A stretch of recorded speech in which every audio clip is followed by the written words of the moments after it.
নারায়ণগঞ্জের সিদ্ধিরগঞ্জ থেকে রোহিঙ্গা বিদ্রোহী সংগঠন Arakan Rohingya salvation army Archer শীর্ষ নেতা আতাউল্লাহ আবু আম্মার জুনুনি ওরফে আতাউল্লাহ সহ 10 জনকে 10 দিনের রিমান্ডে পাঠিয়েছে আদালত। মঙ্গলবার দুপুরে আলাদা দুটি মামলায় তাদের জিজ্ঞাসাবাদের জন্য নারায়ণগঞ্জের সিনিয়র জুডিশিয়াল ম্যাজিস্ট্রেট মঈনুদ্দিন কাদিরের আদালতে হাজির করা হলে আদালত আসামিদের 10 দিনের রিমান্ড মঞ্জুর করে। এর আগে মঙ্গলবার ভোরে গোপন তথ্যের ভিত্তিতে সিদ্ধিরগঞ্জের ভূমিপল্লী আবাসিক এলাকার একটি বাড়িতে অভিযান চালিয়ে তাদেরকে গ্রেফতার করে র্যাব। একই দিন ময়মনসিংহে আরেক অভিযানে 3 নারীসহ 4 জন গ্রেফতার করা হয়।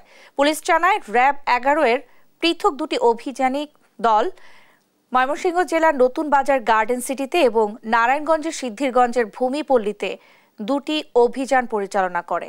এ সময় নাশকতার পরিকল্পনার অভিযোগে 3 নারীসহ আরসার 10 সদস্যকে আটক করে। গ্রেফতারকৃতদের কাছ থেকে নগদ 21,39,100 টাকা, একটি ধারালো ছুরি উদ্ধার করে র্যাব।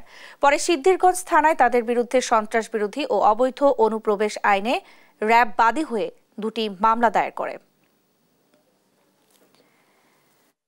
5 জন পুরুষ এবং 3 জন মহিলা এবং বাঙালি একজন সহ টোটাল 10 জনকে ধৃত করে সন্ত্রাস দমন আইনে এবং ফরেন অ্যাক্টে 2টা মামলা দায়ের করলে সিদ্ধিরগঞ্জ থানায় এই মামলা গ্রহণপূর্বক উক্ত সকল আসামিদেরকে বিজ্ঞ আদালতে সোপর্দ করিয়া তাদের আগমন এবং অবস্থান সম্পর্কে জিজ্ঞাসাবাদের নিমিত্তে 10 দিনের রিমান্ড আবেদন করিয়া বিজ্ঞ আদালতে প্রেরণ করলে বিজ্ঞ আদালতে শুনানি শেষে উভয় মামলাতেই 5 দিন করিয়া 10 দিন রিমান্ড মঞ্জুর করেন।